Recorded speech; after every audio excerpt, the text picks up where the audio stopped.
Nicholas Grossman makes a similar point on arcdigital.media, as he writes, quote, "With other advanced economies clamping down on the profit motive, the United States effectively subsidizes research and development of drugs and medical devices for the rest of the world," end quote.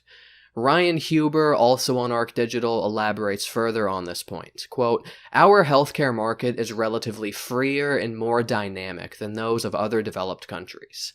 This leads to a high rate of medical and pharmaceutical innovation that ends up benefiting the rest of the world, particularly other rich countries, in a similar way that NATO nations, for example, benefit from close military alliance with the United States.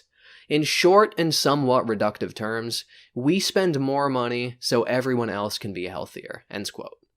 The argument is a bit confusing, so let me try to spell out their position in plain English. Because we spend so much on healthcare in this country, we contribute a very large share of these companies' income, and we're thus supplying them with much of the revenue that they ultimately use for R&D. It is in that sense that we're subsidizing the R&D that the rest of the world benefits from. Is there anything to this argument, and are the high rates spent in the United States necessary to fund these companies' R&D budgets? Well, this is a claim that was tested in a 2017 Health Affairs publication written by Nancy Yu et al.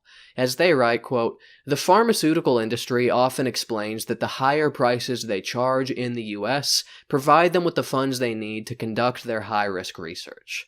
This claim is empirically testable. We focused our analysis on the 15 drug companies that manufactured the top 20 selling drugs globally for 2015. Non-US prices came from 4 countries with reliable and publicly available pricing: Canada, Denmark, Ireland, and the United Kingdom. Overall, in 2015, the premium earned by US net prices exceeding other countries' list prices generated $116 billion, while that year the companies spent just 66% of that amount, or $76 billion, on their global R&D. We found that the premiums pharmaceutical companies earn from charging substantially higher prices for their medications in the US compared to other Western countries generates substantially more than the companies spend globally on their research and development.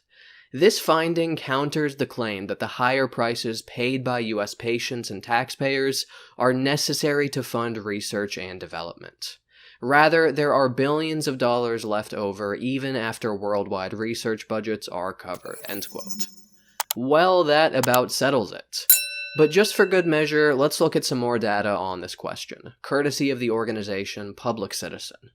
As we can see here, pharmaceutical industry profits in 2015 were $125 billion, compared to R&D costs of $93 billion. They make more in profit than they even spend on R&D.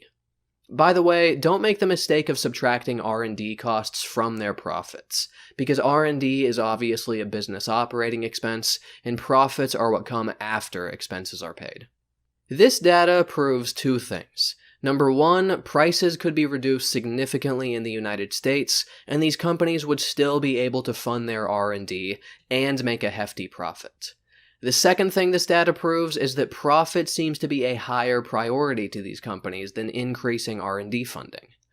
Again, I am not opposed to these companies making a profit, but when you're making more in profits than you're even spending on R&D, don't try to tell me that the high prices we see are necessary for the very survival of your business. Pharmaceutical industry propaganda would have you believe that these companies are just barely hanging on by a thread in their selfless struggle to provide affordable medication to the world. In reality, healthcare executives are getting sucked off in their private jets while laughing all the way to the bank and wiping away the tears of joy with $100 bills. It's one thing to see Big Pharma make this argument, but when conservatives make it, they become nothing more than useful idiots for the very pharmaceutical industry that's screwing them over. Oh, the world should just be so grateful that these magnanimous corporations are profiting stupendously on the backs of the sick and dying in America. I think a little thank you is in order. Now, if you'll excuse me, I need to get back to starting a GoFundMe campaign just so I can pay my healthcare bills. If this is the logic that they're using on the right wing, where it's a selfless favor to the rest of the world to pay excessively high amounts for healthcare, why not increase all pharmaceutical prices by 10,000 times? Wouldn't this just make us even more generous? Wouldn't enacting a policy like this mean that we're really subsidizing R&D? If more healthcare industry profits are the desirable outcome, why not move as far in this direction as we possibly can? If you think that's a ridiculous proposal, there's a good reason why you think that, and that's because there's an obvious balance that needs to be struck between access to healthcare and industry profits. And in the non-competitive, inelastic market that is the healthcare industry, it should be up to regulators to come up with reasonable prices, not the profit-driven companies. I'm on Patreon. There's a link in the description if you'd like to support my content. I would really appreciate it. There's also social media links in there if you want to follow me there. I'm trying to build up some of those followings. I would really appreciate it. Make sure to subscribe for more videos if you haven't already. Hit the bell, hit the like button, post a fucking comments. All that fun stuff that's standard on YouTube. You know the fucking drill. Thanks for watching. Hope you enjoyed this.